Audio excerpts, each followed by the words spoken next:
Hello and welcome to this week's episode of Back to the Features with me, Ciaran Bartlett. Me, Chloe Bartlett.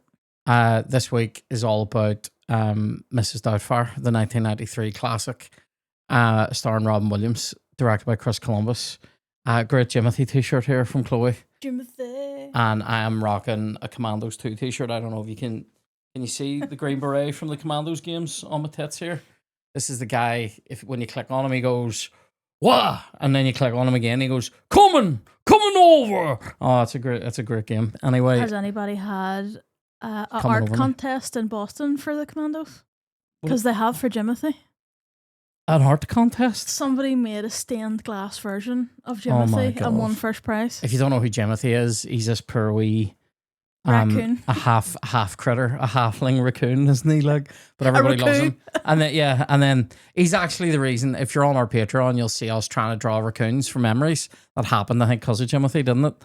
And yet, so Chloe actually drew something that sort of resembles a raccoon, and mine looked like Jafar when he turns into a snake at the end of Aladdin. But anyway, I can't really draw. But so talk to me. We were just discussing the fact. Chloe was like, "I don't have a one take." And I was like, I have three. I do now. But I was like, I have three. And she's like, just do one. I'm like, no, I'm doing three. And she goes, well... I love how it's went from 2 to now 3. It's not. This like, is... what's going on? One's just a question. You alright?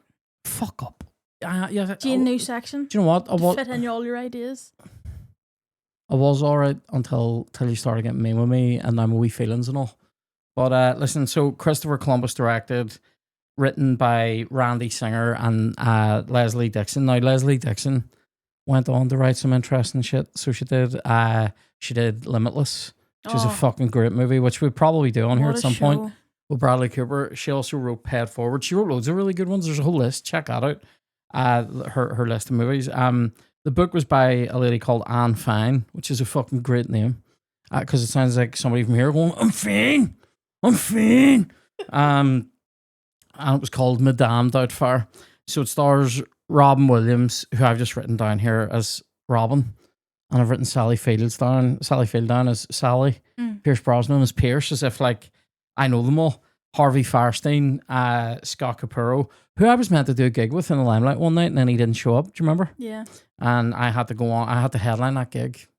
I remember people being excited that somebody from Mrs. Doubtfire was coming, and then all I got was me. But here.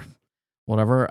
Robert Prosky, great old-timey actor. Anne Haney, who has recently made an appearance on our or will make an appearance on Patreon as not personally, but like in a top 5.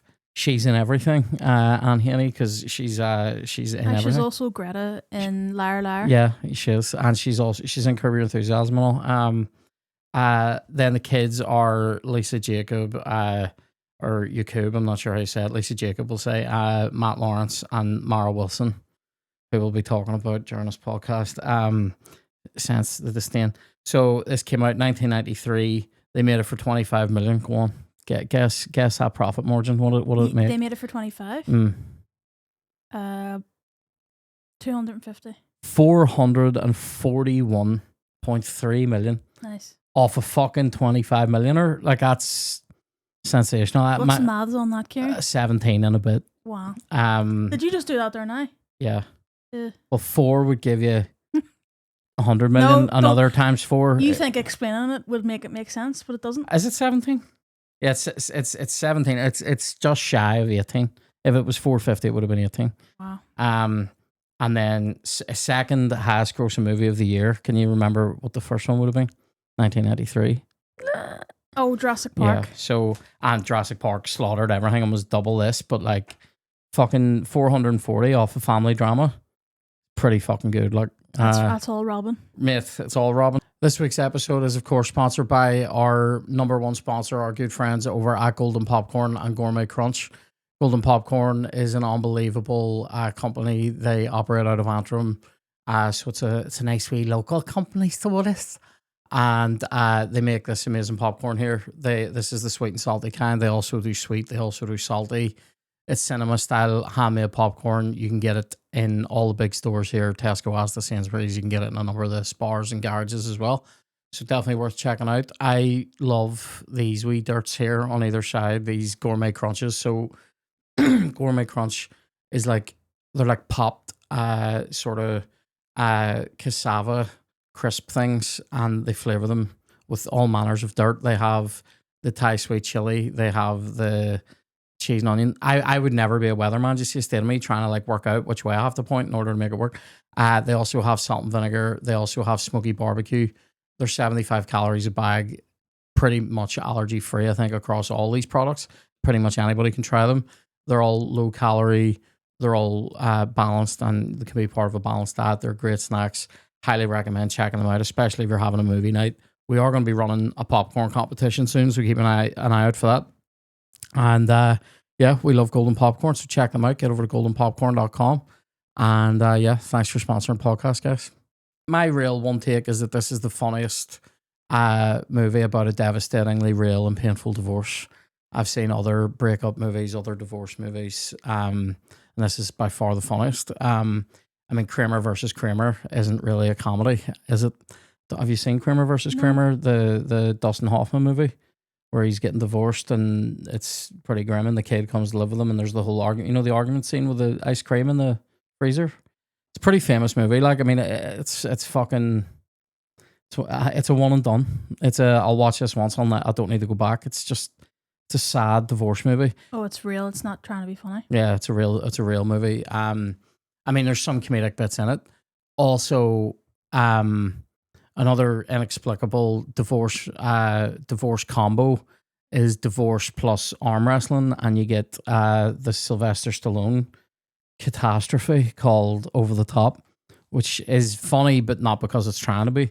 But Mrs. Doubtfire's funnier, and also the breakup is like a breakup. It's not really a divorce because they're not married, but that's a hard watch. It is it's a weird rom-com. It's like a rom-com in reverse.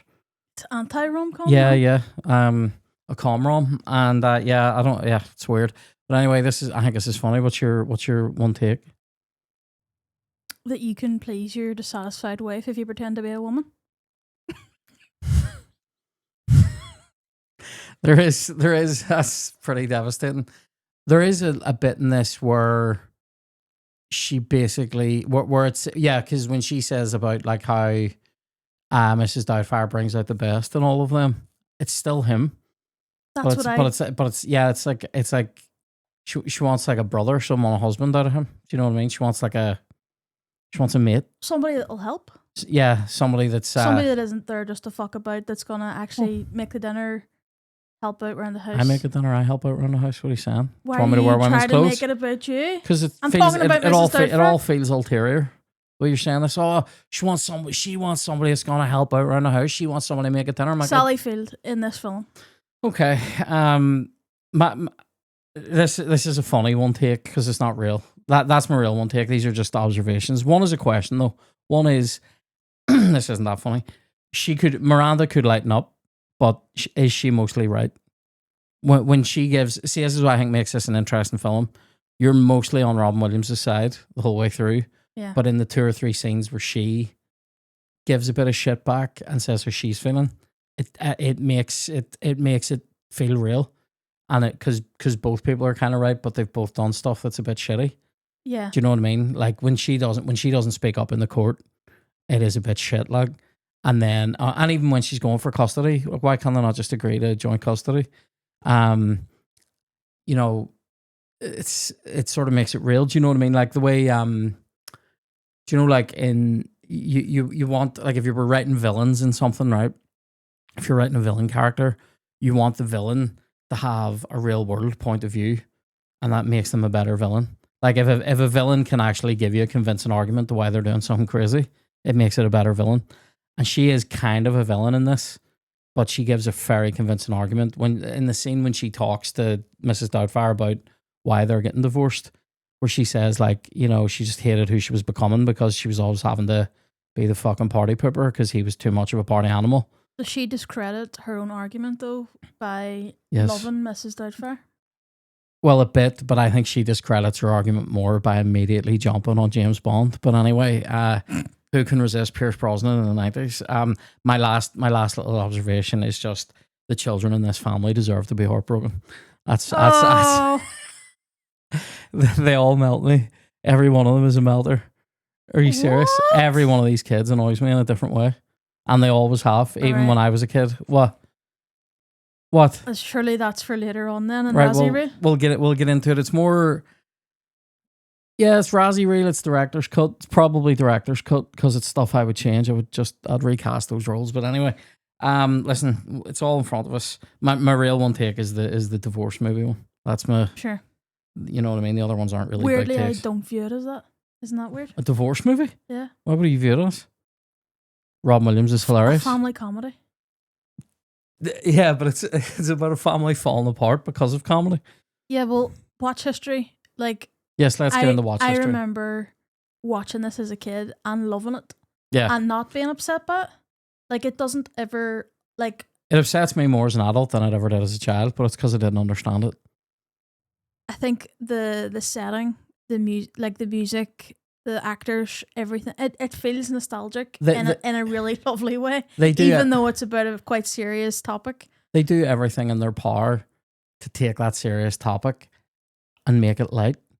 And that is with music. That is with everybody's wearing nice, bright, summery / autumny clothes. It's a lovely house. You know, if their original family house had been Robin Williams' apartment, it's a different movie. It is a fucking different movie. Yeah. So like, there's a sense that they're all going to be all right because Sally Field is loaded. This movie is one that if you ever see it anywhere, you're like, oh yeah, stick that on. You definitely will. You will watch, and if you come into it halfway through, you'll stay to the end. Yeah, it's definitely it's a classic in that sense. I believe that my watch history with this is it's Extravision, but I have a really, really strong memory of watching this with Sheila because I think Smee went to see this. I think she'd been to see it in the cinema before, perhaps, which would probably make sense. She was about 11 or 12 when it came out. 11. So she's probably been to see it in the cinema and then has talked about it. And then when it came out on video, we got it and watched it because I have this really clear memory of watching it with her. Mm-hmm. And I've said here, I've always found it sad at its core, but I still love it because of the things you're talking about. I always thought the argument scenes are always absolute, like, even as a kid, because it's very real. The argument isn't funny. The arguments are real between the two of them. When she says it's over, you're like, oh shit. And then the kid's reaction to it's real, where they're just absolutely fucking melted. And then I've always found it like sad, but it does give you hope. It gives you hope at the end that things will work out. And I really love that bit at the end when Mrs. Doubtfire reads that letter from the wee girl who writes into the show saying about her family breaking up, and he reads this. He gives this really nice balanced response to, everything's going to be all right as long as you love each other type stuff. And you're like, Robin, 1 to 2 times a year for me. You might do this. I'd agree. You might have this on once or twice more than me as well. Like, I feel like you would sometimes have this on without me watching it occasionally. No? Yeah. On IMDb, believable. Let's get stuck into trivia. What have you got?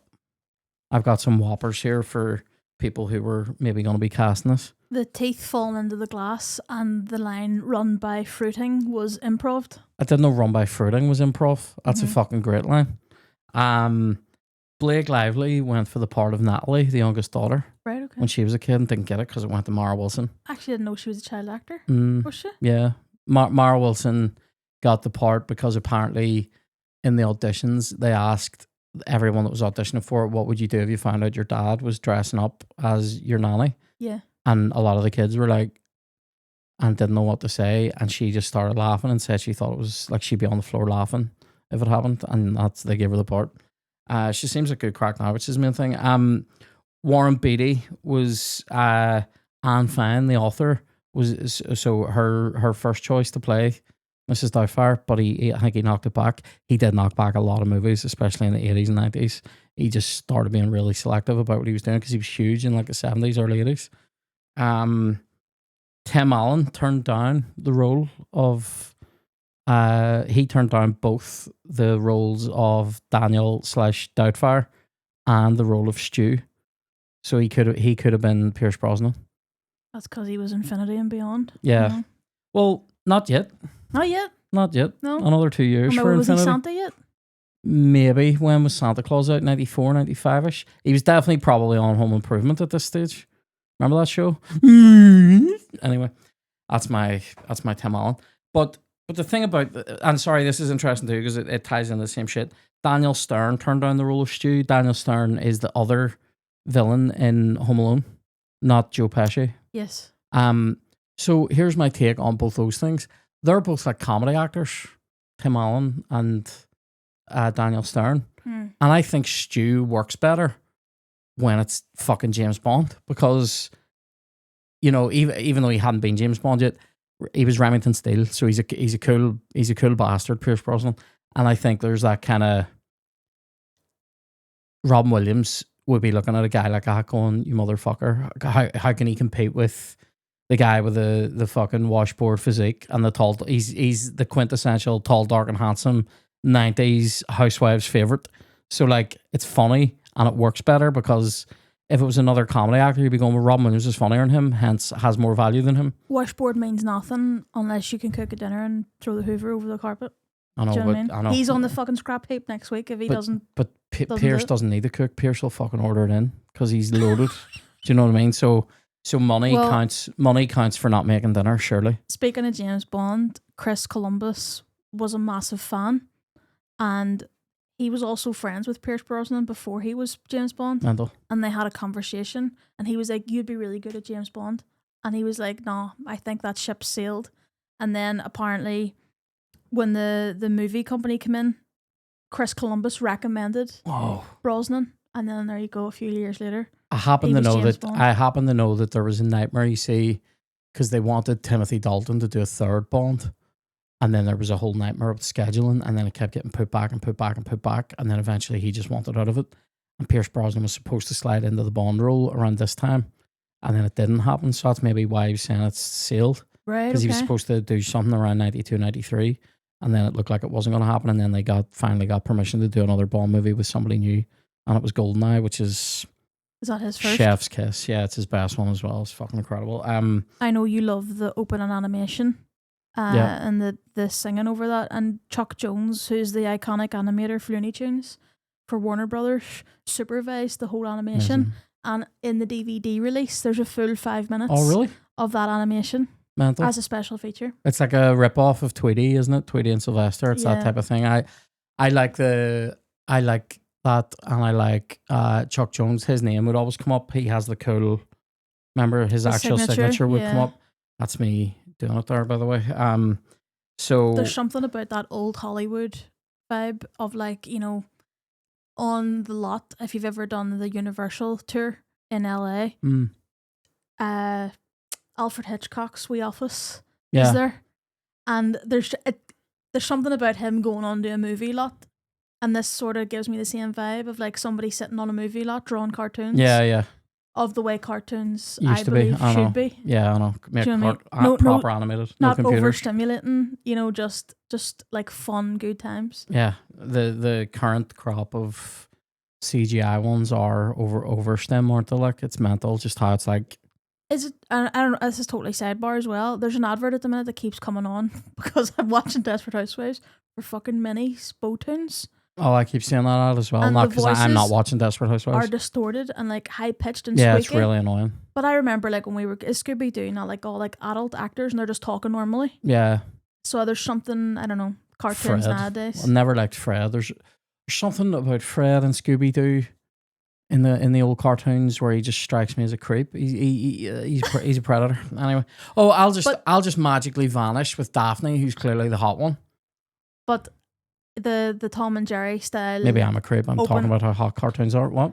The opening animation, the Tom and Jerry style, you know, of cartoons that didn't even talk. Do you remember? Like. Yeah, like mate, the old Tom and Jerry is where it's at, like for absolute comedy, like, and it's so funny, and they don't even say anything. See, one of my favorite things that can happen in a Tom and Jerry cartoon is somebody getting smacked with like a pot or a pan, and their head takes the shape of it. I love that. Yeah. I love when that happens.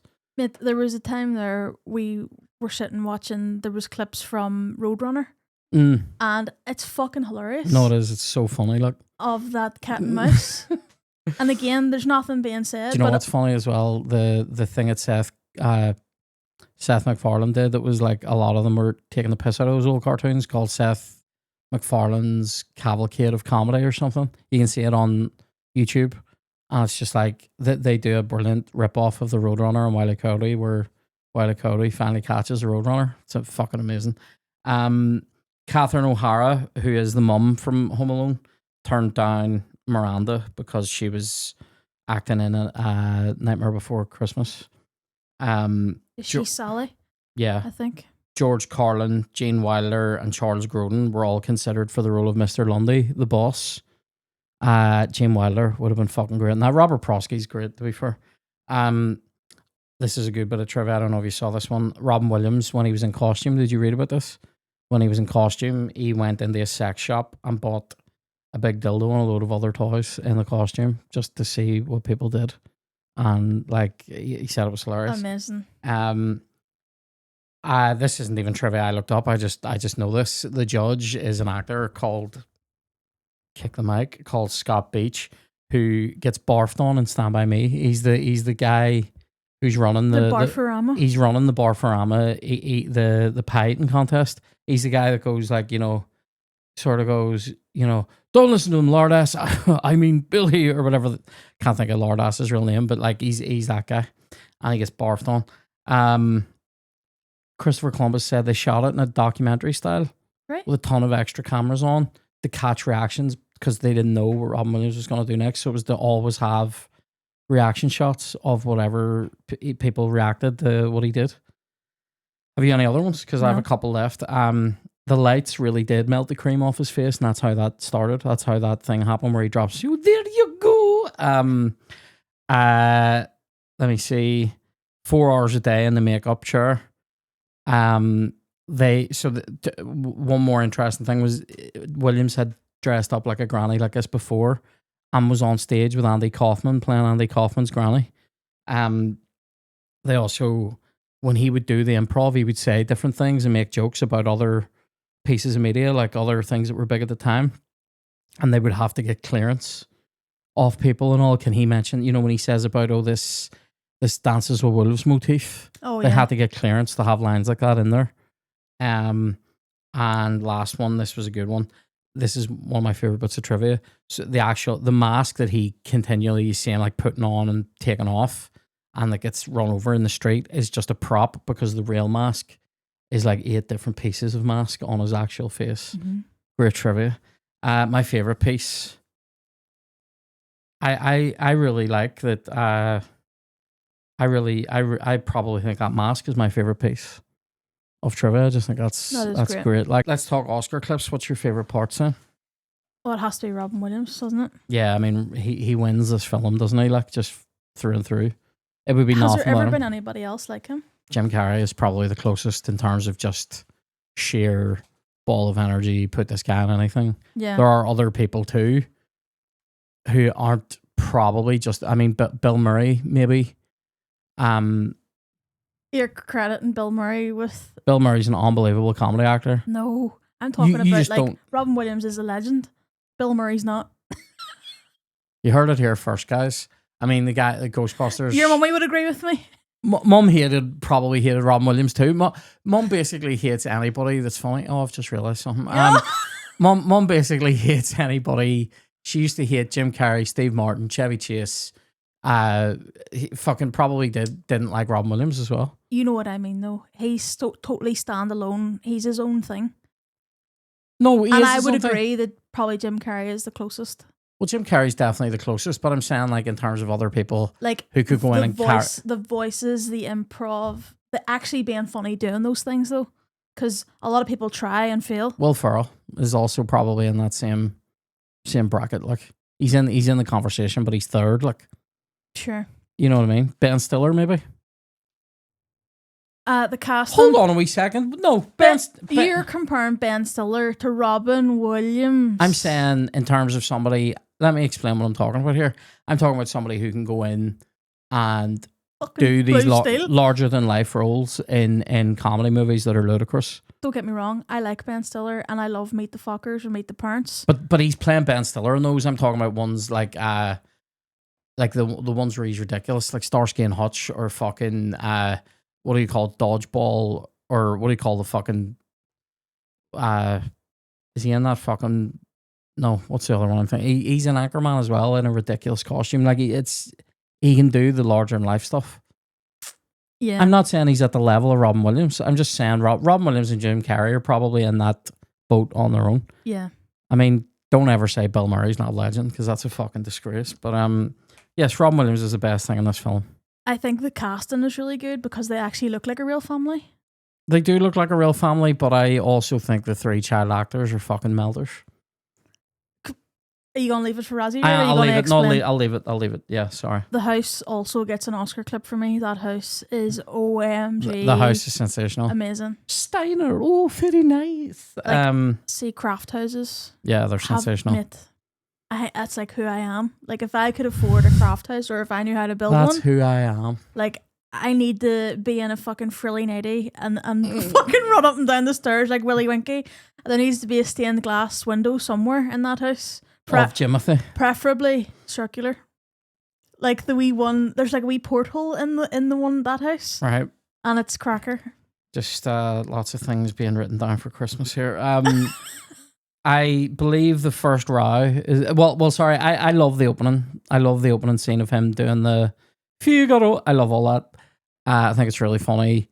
I think the first row is great between them. The acting in that row is really good, although it's hard to watch. I love when he meets Anne Haney, the 2 times that they meet. So when he goes to the office and does the whole, she asks him, does he think he's funny? And then later when she comes to the house, love all that. The baby, so the babysitter phone calls when he fucks with the advert and starts doing all those amazing, that wee montage, and then when he invents Doubtfire, that whole, there's like 5 minutes there, it's just fucking, you could just take that out and go, there's an Oscar. That's what I mean about Robin Williams though. Like he's not planning that out. Like like when he's actually doing improv, he's firing through all those characters and all those voices. Yeah. Like that scene in The Office where it's like, I want you in the West Way. Yeah. All that stuff. He's just flying between them. Yeah. Like that's what I mean. Yeah, Jim Carrey. That comes naturally to him and it's not in a script. Yeah, Jim Carrey definitely has that. Yeah. Doesn't he? He can do the voices and he does the big faces and all. Yeah. The fucking click of a finger. Yeah. So he definitely has that too. The cookery, and then so the fucked cookery, and then the montage of cleaning. Is that the something that you normally don't like? Is it? I don't normally love a montage. I definitely don't love a cleaning montage. But that one is good. And then the cookery, and I enjoy the I can't remember which one's which. Is the cleaning one? Is it Papa's Got a Brand New Bag? Is it, or is it? There's definitely a montage of Papa's Got a Brand New Bag, and there's one with Dude Looks Like a Lady over it. Yeah. And there's definitely one where somebody tries to steal his bag off him, and he fucking amazing. That's funny. The swimming pool scene is great. The big restaurant scene. So the big restaurant scene I do like, but it's that thing. It's almost cartoonish of I've got to be in 2 places at once, but they're actually within a contained area. That is a classic. That is literally out of Flintstones. And then the court case is pretty devastating, and I do enjoy the finale. You're giving that an Oscar clip? The court case. Really? It's great acting from him. Right. Okay. It's just a grim thing to give an Oscar to. No. I'm saying these are the best bits in the movie in terms of the acting, the story. Sure. What I'm actually giving the Oscar clip to. Yes, seeing him dissolve into a more serious version of himself. Yeah. It's not even him. Yeah. Does that make sense? Yeah. I'm giving my Oscar clip though to the makeup scenes with Uncle Frank and Aunt Jack through to them meeting Doubtfire. That 10 minutes is just fucking unreal when he he makes the phone calls, he goes and gets the makeup done, trying out all the different faces, and then going for the meeting. 10-12 minutes of just fucking great shit. That's my Oscar clip. What's yours? Your favorite? Or do you just go Robin Williams? Probably the face mask scene in the kitchen where the white with Anne Haney. Yeah. That's my favorite. And the globs there you go. Dripping into her tea. I must look like a Yeti in this get-up.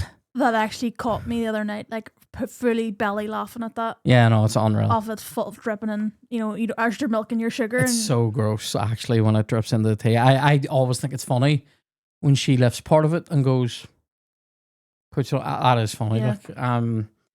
Yeah. Right, so Razzie rule, worst bits. You go first. The Valentes guy, he was being cheeky, and second, he didn't have change. I think it's funny that he doesn't have change.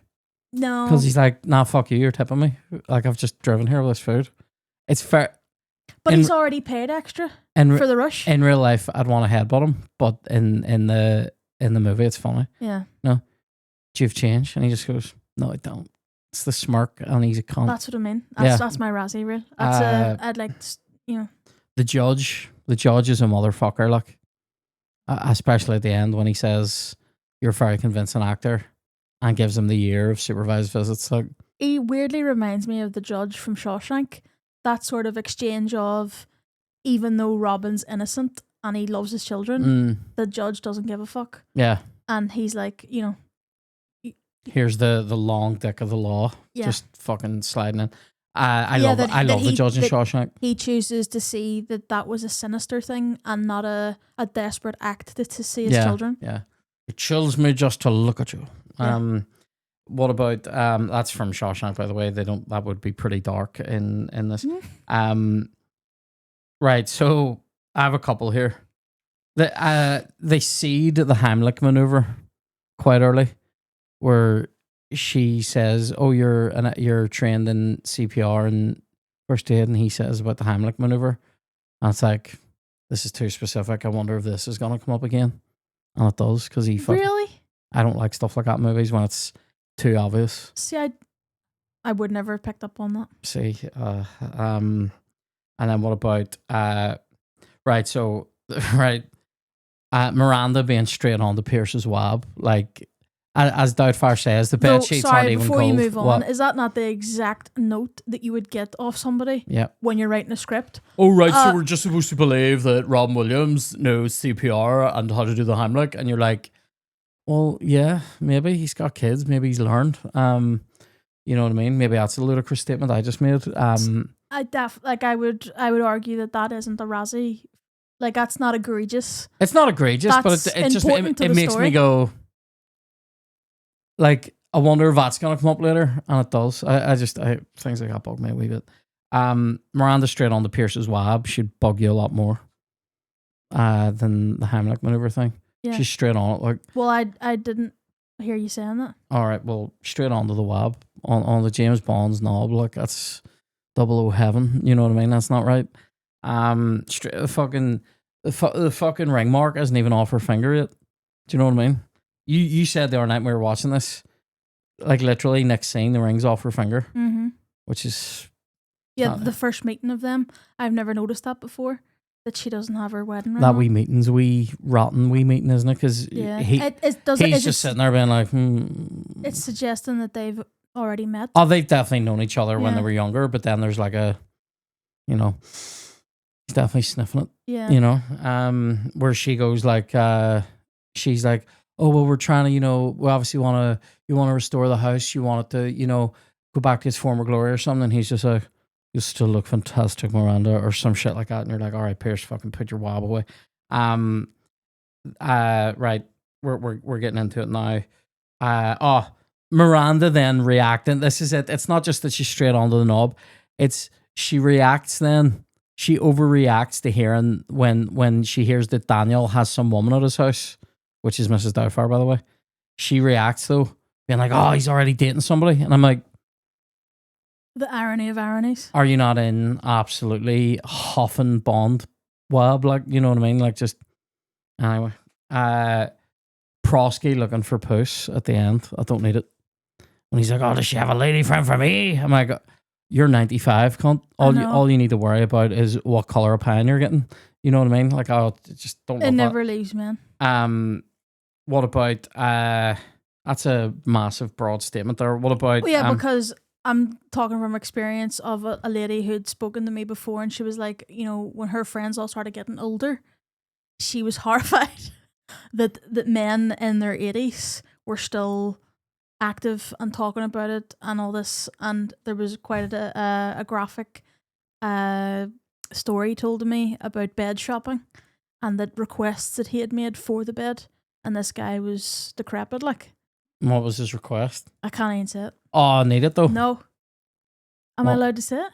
Go on, yeah. Well, you're not identifying anybody. What was he asking for? A fucking pre-bitten headboard? Like, I mean, it's all right. He wanted a footboard to thrust off. You rickety old cunt. I love it. It's insane. He's having the fucking WD-40 his hips, but he's just on it. Isn't that crazy? Yeah. So last couple of these, and they're pretty much about the same thing. So I've written, I'm sorry, but I loathe Mara Wilson as Natalie. Now, we'll get into that. And also I've written, the kids are generally zero crack. What better time than Rosie Reel? Well, that's what I'm saying. So why the disdain?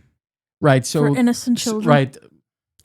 The Mara Wilson thing stems back to definitely whenever she was a huge child star. So she was in this, she was in Matilda. Mm-hmm. Definitely Miracle on 34th Street. When she was in those movies, she was everywhere. So I feel like we were all overexposed. And it's the over the top cutesy thing does my head in. You know, my dad couldn't stand that. My dad used to be highly like, my dad would have had to watch movies with us when we were kids, and he hated ones where it was like what he would have described as American shit. And that her performances are quintessentially, do you think that cutesy American over the top shit? She forces that like choking on your tongue lisp. Yeah, it feels very, and it feels like they give her lines. Yeah, what's in me big dysentery? You're like, it's something you're gonna get if you don't fuck up. Now there's she just annoys me, and then I started recently, like in the last few years of watching this movie, going, it's fine, she's a tiny child, whatever. For whatever reason on this rewatch, I think when I was looking up notes, I read a few articles that are very recent of her giving off about the way people treat her because of her fame when she was a child, but it's nearly like she's too cool for like she. It like must be weird. It must be mental, but she's going down the route of like, how do you be normal when you're like, you can't even imagine. She's nearly given off though because people love the movies. That's what it vibes. Well, I hate that because the guy who did Leap Year, which I love, Matthew Good hates it. Yeah. Robert Pattinson hates Twilight, right? Does he? Yeah. I bet he doesn't hit it when he looks in the fucking bank every month. I know. That's a very Belfast thing I just said. Yeah, but Joe, who the Joker's are? Anyway, sorry. Storming. And it's like a running joke now because the joke is he's doing the most to get away from that character, so he's taken on every acting role. Yeah, you know, all these mad characters that he's played. Well, I think is he not only able to do these? Obviously, he's been in some other commercial successes, but it's sort of like Radcliffe doing like talking about Harry Potter and all. Where but he talks about how like the freedom it has given him to choose what he wants to do. The M3. They're so humble and normal, considering what they went through. Yeah, right. The shoot to fame and whatever. But I sort of it makes me a wee bit sad because I know Mara as Matilda, and that film means a lot to me. Yeah, and the music from it. That's what I mean. She was sort of getting on as if like just because it means something to you doesn't mean X for her. And I'm going, well, that's fine, but also just are you not just better sort of shutting your mouth and just letting people have their memories? Miriam Margolyes. Slabbered about Harry Potter. I used to think she is funny. So funny. And I had downloaded the audiobooks then. Yep. And I was like we went to see her live. She is funny. In the waterfront. And then the more I listened to it, the more I realised that it feels forced. Yeah. Sort of like that cuteness. You know, are you going, is that really you, or are you being told to be that way? Yeah, like, and then she started hating. You get response off people if you come off with something mental, so you start coming off with more mental things. Well, she started hating hard on Harry Potter, and I was sort of going, that's sort of making me not want to listen to the rest of your book. Alec Guinness hitting on Star Wars. I'm like, lad, I'm like, get out. You're ruining it for us. Yeah, just to let people enjoy it. I know, like I let them enjoy it. You can't control how people enjoy something, and if they enjoy it in an over the top way, then just let them. There's no way each of them, Robert Pattinson, Miriam Margolyes, Mara, there's no way that they don't know how well their films do. Does that make sense? Yeah. Like, they know that there's such a fan base. Mate, the Twilight fan base is mental. Yeah. The fucking Harry Potter fan base. Do you know what I mean? Yeah. So I feel like they know too much to get on as if... Yeah, they should know better, basically. Yeah, no, I agree. But yeah, so... Though, do actors owe us that, Ciaran? They don't owe us anything. They could just say, yeah, it's great. And nobody will think anything less of them. Nobody will think anything more of them. It's just, yeah. But I mean, maybe they'll say they're just being honest, and you go, yeah, but do a wee bit of PR, like, do you know what I mean? Well, it all depends on what you I think in want, Matilda, she's less annoying. She is less annoying in Matilda. I find her very annoying in this and excruciating in Miracle on 34th Street. Santa Claus. Anyway, so what about Wonder Quotes? Right. We're back to normal here on Wonder Quotes after quarter of a page for Spider-Man. Sorry, I have about 50 of these. My last Razzie reel was when Miranda goes, I can't get rid of... when she goes to visit Robin in the... shitty apartment. He's like, let me look after the kids. And she goes, I can't get rid of Mrs. Doubtfire. And I'm like... Irony of ironies. Yeah. What's your favourite lines then? Well, I've got to do what I've got to do. I know a great impression of a hot dog. Oh, man. We've come to this planet looking for intelligent life. Whoops, we made a mistake. Nancy and I are still looking for the other half of my head. I want you in the West Way. That's a good one, isn't it? I am Job. After you box him, you ship him, wise ass. I love that. What about Figaro, Figaro, Figaro, Figaro, Figaro, Figaro? Do you know what I love about Figaro qua, Figaro sa, Figaro qua, Figaro sa, Figaro su, Figaro ju, Figaro su, Figaro ju. I was today years old when I realised that that's a real different language. I thought he was just making noises. Then there's a bit in it that's really hard to say where you say, bravo, Figaro, bravo, bravissimo. Really fast. Like, bravo, Figaro, bravo, bravissimo. It's so hard, and you do it twice. Oh, yeah. And then you come out on a, what is it? Bollocks. Something like, De la città, was it? Sono... Well, I'm sure he rehearsed it, no? Factotum de la città, de la città, de la città. Fucking unbelievable. Love it. Natural. Healthy. Just the way God made you. That's so grim. I like that Mediterranean look on women. No. Drive your bus. The hurry knee is hilarious. Have a wank, lad. Because he was known for being... hurry bastard, yeah. Like, the boss man, rotten. Let me see what else have I got here. Look at me right now, Money Penny. I want to do that bow and get to know ya. Mr. Hiller, do you consider yourself humorous? I used to. That really got me the other night. It really made me laugh. Daniel Hillard, former employee. What about this one? Don't make me smack you, sweetheart. I'll do it. Look, Nadie, that's called liposuction. That's a great line. I don't work with the males because I used to be one. I was going for a kind of refugee motif. We're his goddamn kids too. That's a great impression. Fucking, you've buried me there, Natty, you wee dick. And I have what's in my book dysentery written there. Layla, get back in your cell. Don't make me get the house. It's either good wholesome food or empty tummies. Doubtfire, dear. Doubtfire. I love that. I love when he's like, I thought I gave it to you. I thought I gave it to you, dear. No. Oh. Doubtfire. I'm sorry. Doubtfire, dear. Mrs. Doubtfire. I eat wood. Da-na-na-na-na-na. It tastes good. Da-na-na-na-na-na. No meat. Big feet. I eat wood. Da-da-da-da. It's a dinosaurus line. What? I'm ready for my close-up, Mr. DeMille.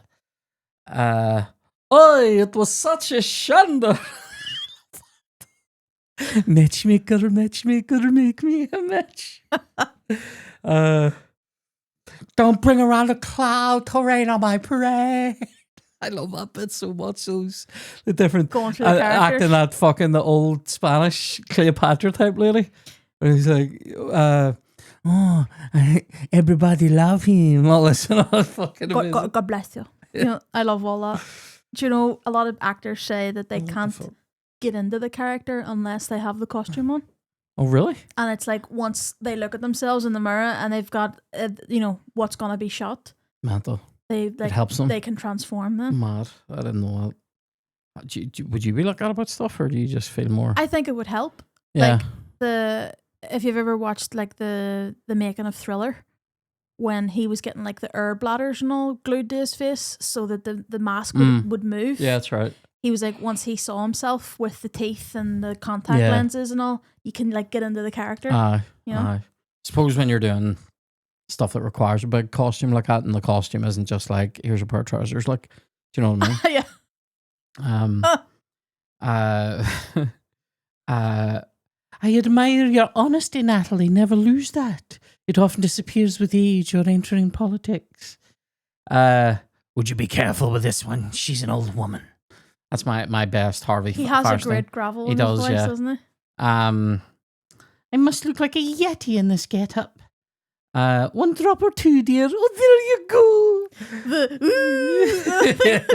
It's fucking hilarious. When they go to kiss at the restaurant, when Pierce Brosnan gives Sally Field the diamond bracelet, and they lean in for a kiss, and he goes, woo! And stops them. It's fucking amazing. Never again. Once the father of your children is out of the picture, the only solution is total and lifelong celibacy. Oh dear. Winston's idea of foreplay was, Effie, brace yourself. Also, I love this one. I only noticed this one the other night. Oh, as I hold this cold meat, I'm reminded of Winston. See all those line deliveries of, like when he asks, he goes, surely ask the children to step out before you bash their father. That's amazing. Yeah. Oh, I can't take it orally, dear. That's one of the best jokes in the whole movie. One of the best jokes. The other night when she goes, we have water at the table. Yeah. That's fucking amazing. Hello, puppets. I need this line in here, but I hate it so much. When he comes back and your man goes, I ordered you another whiskey, and he goes, bully. It all turns me or something. Really? Yeah, I don't know why. Bully. I love that. Help is on the way, dear. If anything, the scallywag line does that to me. What's that one? When he's talking to your man at the table, and he says, whatever his line is, and then Robin Williams goes, scallywag. Oh my God. That does it for me, and not the bully line. Well, one of the best lines in it is, I've only 2 more here, by the way. One of the best lines is Sally Field's reaction and she says Daniel 3 times, and she says, oh my God 3 times, and then she says the whole time 3 times. So she was like, Daniel, and it's like the 3, it's like shock, confusion, rage. Yeah. Each time with the, the whole time. It's fucking brilliant from her. And the whole then, I have to go, we have to leave, I have to go. That whole thing is brilliant. Yep. And then I always enjoy this when right at the end when they're in the studio, and he goes, "Oh, you ripped my heart out. Why did you come back to do it again?" I'm like, oh, that's a great line delivery from him. I love that. Have you any others? Anything left? The whole time was the last one. Oh, sorry. Do you want to do it? Nope. What's your favorite line in the whole movie then? Run by Fruiting is up there for me. Probably all the throwaway lines that he does. So there's that scene where she's picking the dress, what dress she's going to wear to her birthday. Yep. And asks for Mrs. Doubtfire's opinion. Yep. That is because it's just unbelievable. It's just sprinkled with innuendos. Yeah. And it's brilliant. Red is the colour of streetwalkers, dear. And what is it he says about the black one? That it's I'll get the frock out of here. He says something about it, like about the other one being so short. Oh, and the other one is just so short. I hope you wax. Amazing. Amazing. I'm gonna give mine to. I do love. Oh, it was such a shamble, but I'm gonna give it to. I think actually one of my favorite things in it is after you box him. I think that's just. Any questions? Because there's a mischief on his face before he says anything. He goes after you box him. Yeah, you ship him. Oh, I love that. You see those, you box those, you ship those. Then more will come in, you box them, you ship them. Any questions? After you box them. Yes, he has a mischief he has a second of written across his face. How can I fuck with this guy? I love it. Director's cut then, so this is like what you would cut, what you would add, etc. So what have we got? I would add Miranda finding the Valenti's containers and starting to piece together that she's sort of fraudulent. So she's not this amazing cook and setting the table and whatever. But he only does that once, you see. He only does Valenti's once. Yeah, but we never see what he does with all the containers and the bags and all that. One of the kids, it'd be better if one of the kids found it. The eldest daughter. Yeah. The eldest daughter should find it and go out and go, because she does run after her that night. That's right. So she could go out and go, what's that? And he can be like, maybe he could reveal to her that it's him. Aye. Interesting. Though I think the reveal is funny. The reveal is good, but then you could still keep that reveal for the son. Yeah, so that he finds out that way, sure. and the other daughter's like, I already know. You know what I mean? Yeah. I want a spin-off about that creepy boss man. Mr. Doubtfire. Yeah. It's about his pursuit of Mediterranean herbal women. Please recast Mara Wilson. I don't know. Like, if you could have got somebody less. Although in the 90s, they're probably all going to be over the top cutesy like that, because that was what was going in kids' films. Who would you play in this? Probably the social worker. Anne Henny, you could be that role. I said I would be excellent as the guy, and I really believe this. The guy who talks to Brosnan at the bar during the pool scene. Yeah. So Brosnan walks over and he's like, "Hey," to that guy, and that guy's like, "Who you with?" type of thing, and he says, "Oh, this here," and I'd say, but you're the one who could never settle down. I could be that guy. I can be man at bar going, 3 kids. Wow, that's a lot of baggage. And Pierce Brosnan talks to me, and then I glare at Robin Williams, and he gives me shit. So I have a wee scene with Robin Williams and Pierce Brosnan. The one day, oh mate, do that in an afternoon. Your noir voice always gets me. I think I could even noir up that scene. I could. Oh wow, 3 kids.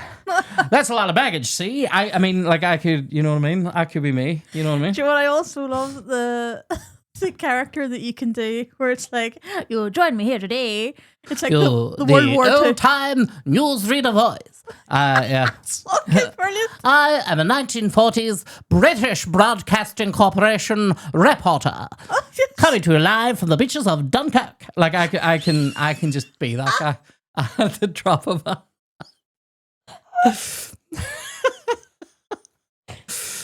That's 1, 2, 3, and all the Spitfires have returned home safely. Like, I can do that. That's me. Like, do you know what I mean? How did you learn that voice? Being alone. You've nothing else to do but try voices. I do voices. Oh my God. Yeah, like, I can do that one. And I can definitely do the... She's an interior decorator, see, Give me the "Don't make me smack you, sweetheart." Don't make me smack you, sweetheart. I'll do it. That's unbelievable. Do you know what I've learned as well over doing these podcasts? You're unbelievable, actually, at voice acting that I never really knew before. How did you not? I don't mean how did you not know, but that is what I mean, because I do voices around the house all the time. I always knew that you were a great singer, but I didn't know that you could do like fucking Willem Dafoe and John Lithgow. Amazing John Lithgow. This is precious. The ogre has fallen in love with the princess. And Bruma fast. Somebody commented to say the Shrek ones were some of the best impressions. It's mental and though, they because really were. Some of the ones that I'm good at doing aren't the ones that I would normally go for, and then the ones that I think I'm good at are shit. Oh man. When we first met, Ciaran was convinced that he could. Ciaran was convinced that he could do the intro to Bon Jovi. To Living on a Prayer. I'm still. I can do it. I'm still convinced. And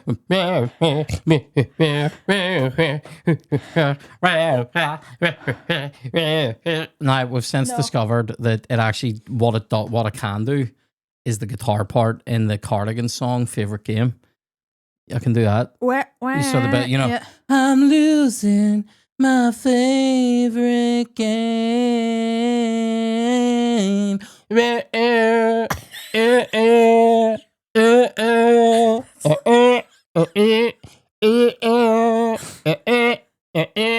Like that's it. Like, it's a hard no for the Bon Jovi for me, but that's Cardigans? what I'm saying. Like, I'm going.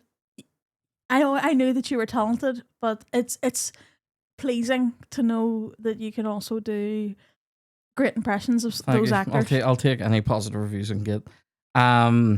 Sequel and musical. So the sequel was in development hell for a long time because they couldn't get the script right and Robin Williams didn't love it. They kept having it be that he was going to follow the eldest daughter to college to keep an eye on her and he would dress up as Mrs. Doubtfire again. Really? I suppose the issue around it is this is tied off so well in the movie Yeah. that there's no need for him to be Mrs. Doubtfire outside, or he was going to dress up as somebody else, you see. But how do you make that work whenever he's on a syndicated show, so he'd be really famous for being on the show? I know. Do you know what I mean? Yeah. So it's kind of, it would suck. And then How obviously do you think? when he died, then they said there would be no, Chris Columbus made it so that there would be no sequel without Yeah. Robin Williams in it. Yeah. Um, How do you think this fares to comedies like Big Mama's House, where like a cop has to dress up as a woman to do? yeah, I'm trying to think of like Undercover stuff. other ones that are like it. Is there other? I think the ones first where- Big Mama's House is excellent, and I didn't like the second one. I would never describe it as excellent.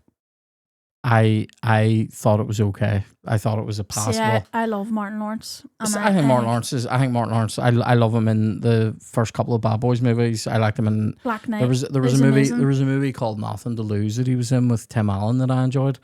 But see, I was never a fan of like Blue Streak. I thought it was like too silly. Right. And then I personally just didn't like it when I saw it, even though loads of people did. I kind of like that one he's in with Eddie Murphy called Life. Kind of. There's whole bits of it I think are brilliant, but it just the story just it gets bogged down anyway. But I kind of feel like this is way better than Big Mama's House. Like, Oh yeah, but I mean, in like those similar comedies, yeah, do you think it's or on like par? Nutty Professor as well. You have Eddie Murphy playing the granny and his ma. Yep. The granny's unbelievable. Like, is one of the It's best. amazing. Hercules. Yeah, but you know the really old one. No, I know, like- but I mean, I love yeah. the mum as well. Hercules. Amazing. I But, shit myself when I found out that was I all know. him. It's mental. It's actually mental. Apart from the kid, obviously. yeah, they made a musical of this that has won Really? awards. Yeah, there's a I musical didn't of it, know like a that. Broadway musical. If I was doing, I mean, it's actually hard to think of a sequel to it because it's hard to make it work. The sequel for me is him continuing on the The TV show. yeah. It should be something where he has to then be himself more often, and that's the thing that's weird. Yeah. People are expecting Mrs. Doubtfire, like he maybe goes to like some other place and they're expecting the woman and he arrives. See, I don't know. Maybe that's dog shit. It's really hard to try to make it work because there's no reason for him to do it anymore. is there, Everybody that he would be dressing up for already knows who he is. is there anywhere to see that second script concept, or is that like a totally? I just read about it online where there was like 2 or 3 iterations and they had some top screenwriters try to crack it and they just couldn't crack it because I genuinely think sometimes the story just doesn't work. It's like a square peg in a round hole. It won't fucking work. Yeah. Do you know what I mean? There are some movies. Look at Gladiator. How do you do a sequel to Gladiator When he's dead. when he's dead? Yeah. I Like know. they tried it and it was fucked. You know Yeah. what I mean? I'd agree and say that it's pretty perfect the way it's tied off, Yeah. and there's like a relief from any drama or sadness. There's hope at the end. Yeah. And that's what works. So score, music. The score is by Howard Shore, who did like Lord of the Rings and Silence of the Lambs and tons of other movies. But for me, the score is it's it's there. It could be one of score of any 20 movies. Like I noticed it the most in the bathroom scene when he's getting changed back into Mrs. Doubtfire. That the stabs, there's all that like anticipation, the funness of that. So it is important. But, No, it's good. But I love the needle drops more. That's what I was gonna say. So the score is good and it does its job, but could you hum any of it? No, it doesn't have that. And it's quite similar. I asked you the other night, did he also do Bruce Almighty? And then you'd mentioned that it's quite similar to Jurassic Park as well. Jumanji. It's very similar to the Jumanji soundtrack. Walk like a man, talk like a man. Is Alti Fortuna a real song? That's out of Figaro, yeah. Right, the Marriage of Figaro. So Ate Fortuna, Namakara, and then it goes into the. Hang on, I'll give it. I love your joy in remembering these lyrics. Yeah, so let me see. What have we got?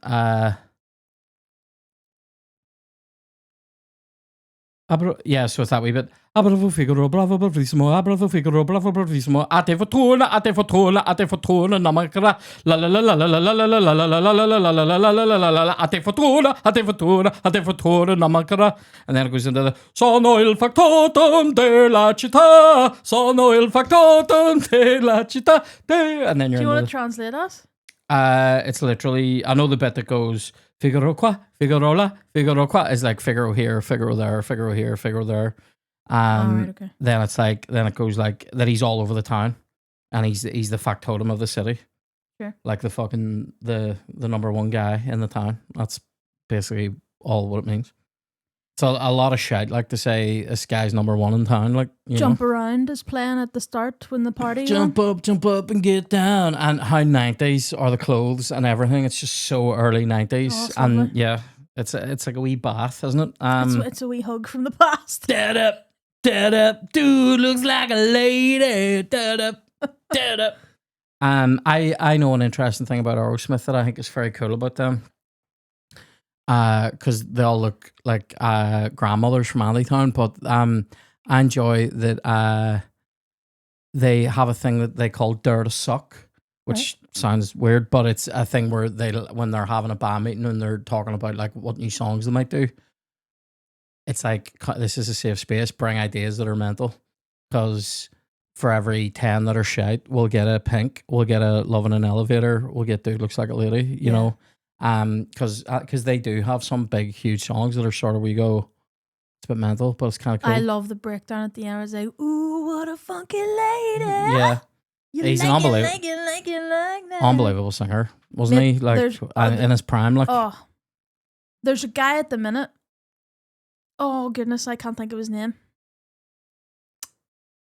And he's like a mini Steven Tyler. Yeah, like fucking lungs on him. Chad Kroger of Doom.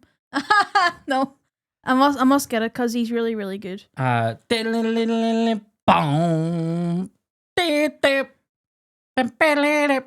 Papa's got a brand new bag. Yeah, great. Lock me a lady tonight. Those are all the needle drops I have. They're great. The music's fucking great in it. They're all obviously themed. Sure. But I think it really works. I mean, listen, this is the thing. Some people don't like this movie, or they think, we would be remiss to not mention that some people think that it's like, it has like these kind of trans issues and stuff in it. But like, I don't see it that way because it's sort of like totally explained. I don't think it's meant to be offensive to anybody. Like, that's not the way I understood it as a kid. No. And I see it, but it's easy for me to say. I see it as his desperate attempt to see his kids. That's what I see. And I don't think he's trying to appropriate or do anything weird. I agree. The music is unbelievable because the music. I would actually be interested in hearing the other side though. Yeah, so would I, but I haven't. So that I would better understand it. Yeah, but I think they do some jokes that are definitely at that expense where they talk about how ugly Mrs. Doubtfire is, or they talk, the thing with the knee and all. Yeah, but that's all. It's comedy though. Specific to him. That's not. Tarring everybody. I agree. But I'm glad we've mentioned it, Chloe. We can move on now to our Patreon read. If you like what you see over here at Back to the Features, perhaps you would like to come over and see what we've got to offer on our Patreon, which is at patreon.com/Ciaran Bartlett Comedy. Over there, we do a brand new podcast, comes out every Thursday called Take 5, which is like, we do like top 5, this guy's in everything, top 5, this woman's in everything, top 5 Russell Crowe films, top 5 whatever, right? All different things. We've got loads of those coming. People have given us loads of suggestions now for those over on the Patreon, so loads of cool ones coming up. We also have a cookery segment that comes out once a month called Smells Bitchin'. We also have the weekly update called the Goblin Gazette. You can message, you can fucking just keep in touch with what's happening. Whenever we have news, it goes on Patreon first. So keep an eye. There's going to be some exciting announcements coming in the autumn. It's a good time. You can come over if you don't fancy joining and staying on. Just join for a month. You can have access to everything. All the comedy specials are on there. My shows from the SSE are on there. My shows from Ulster Hall are on there. My shows from the Opera House, they're all on there. So you can check that out. It's a great Patreon. It's £4 a month plus VAT. So check it out. And we hope to see you over there. Lovely, vibrant community, guys. That's what we have over at patreon.com/Ciaran Bartlett Comedy. Now on with this week's episode. Let's talk about the choky now, the emotional parts in the movie. What bits get you all choked up? There's only one. Is it when Pierce Brosnan is naked on the he doesn't do it for me. Sorry to disappoint you. When he gives a list of solutions at the start and she shuts them all down. That is rough. I've written the first fight. The second court date as well. Like when they're in the court at the end. Yeah. So grim. The bit that gets me now more as an adult is the wee letter at the end from the wee girl saying her family is split up and her brother says, you know, they're not getting back together and it's going to be really grim. And she's like, is everything going to be okay? I'm like, oh, pop it. That gets me. That makes me sad. But I think they handle the sadness in this really well because it could be a fucking grim fest. It could be Kramer versus Kramer with some fun makeup stuff in it, but actually it's really funny the whole way through. You wouldn't be watching it multiple times a year if it wasn't funny. That's true. Right, so let's move on to the FX. What the FX? So I've said here the makeup is class. It won an Oscar. They got an Oscar for the makeup in this movie, which is mad. I have one bit that I don't think looks great effects wise, which is the Diddy fire. I've always thought the Diddy fire looks extremely fake. Obviously it is fake, sure, but it just looks really fake to me, and just there's no. I actually hate the look of the cookery scene. You'd rather see real breasts on fire? You're a knob. No, I would just.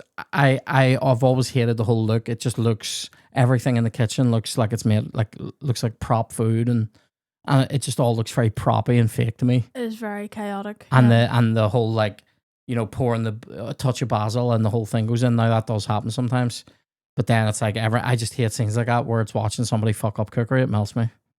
That's somebody always fucks something up on EastEnders on Christmas Day. It used to be the who's burning the turkey this year.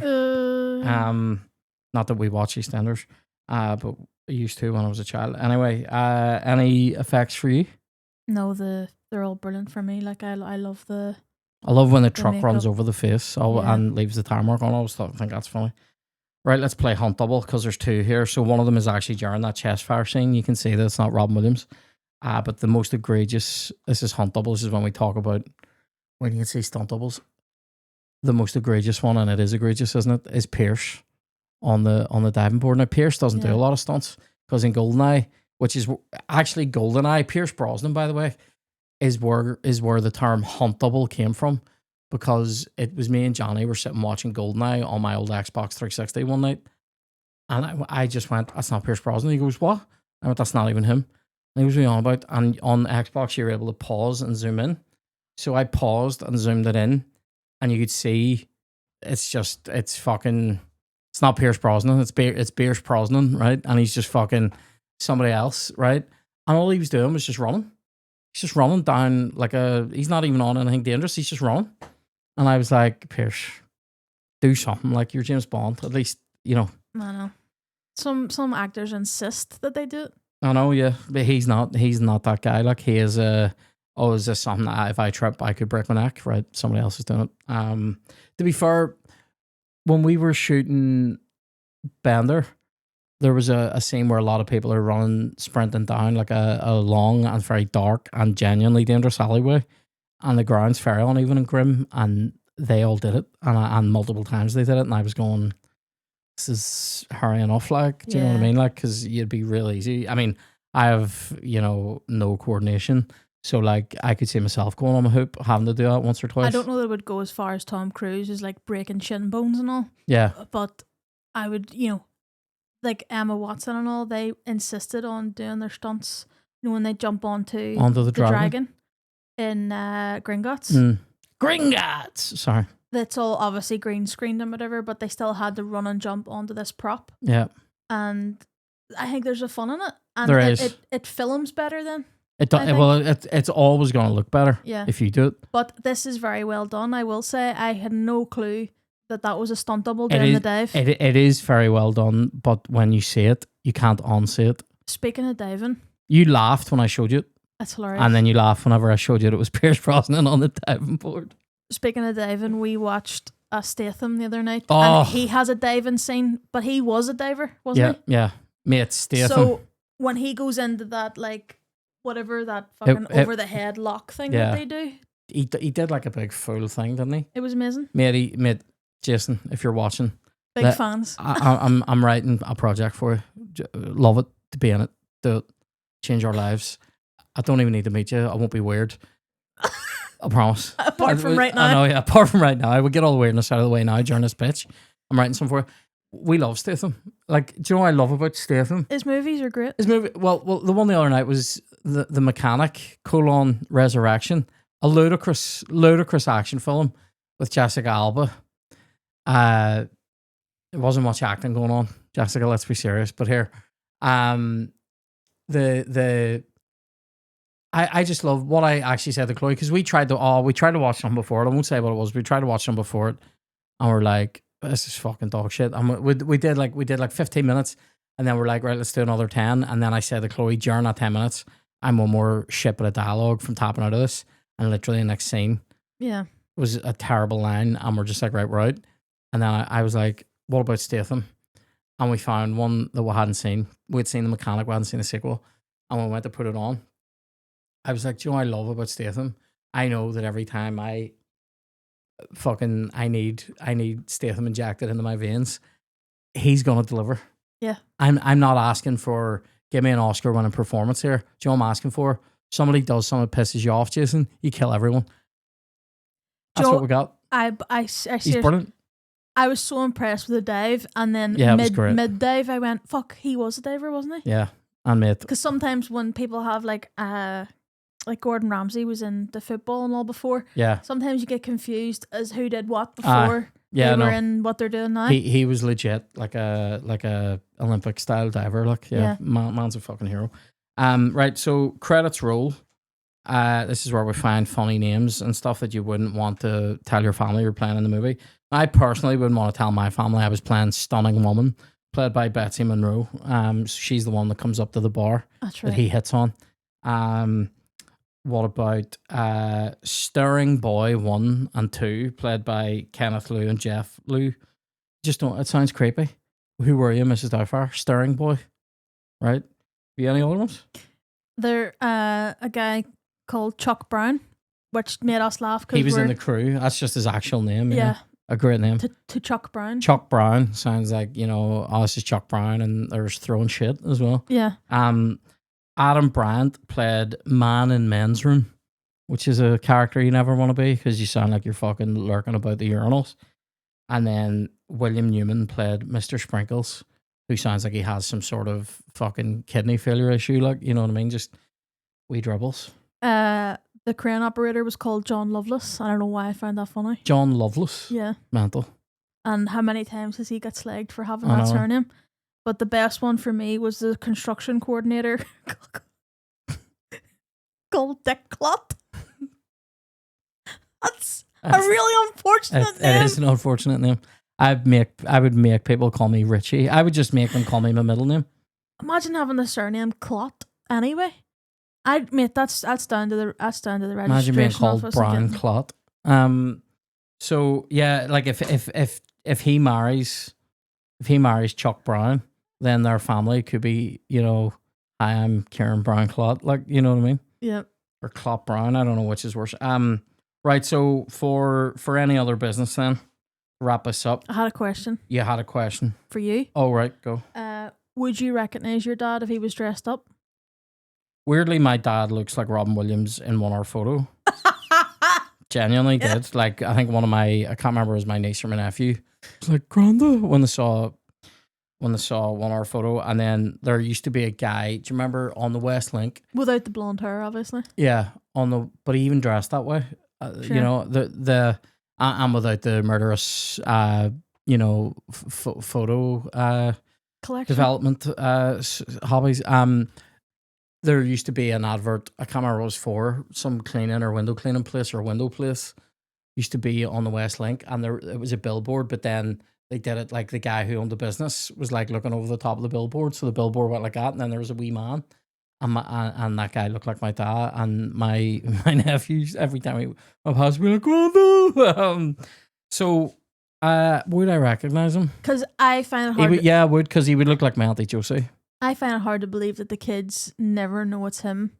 The eyes, the smile, the laugh. I think a smile is it's hard to hide. It's latex and all. It's a whole other face.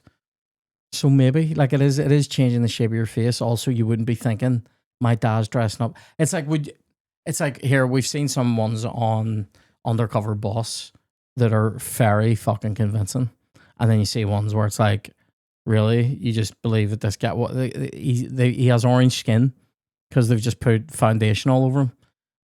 So you'd be at least looking at the guy going, something weird's going on here.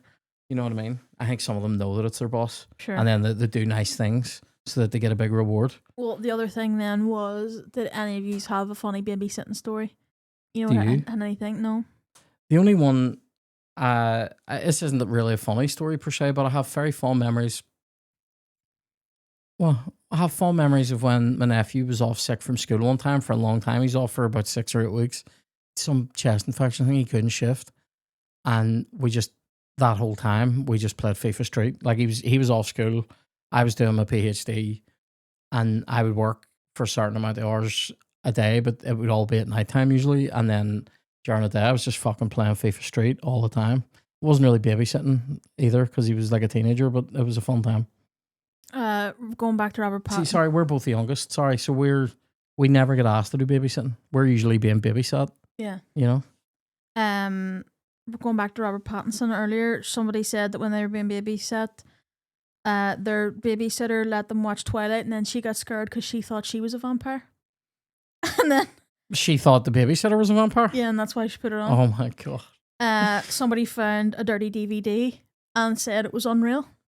But they haven't said if it was them finding it in somebody else's house or what. They haven't disclosed. The DVD was unreal, or the whole experience of finding it? Jesus. There was a 3-year-old boy I was babysitting, and he kept sneaking away into the fridge to eat raw scallions. I always wonder what happens to kids that do things like that.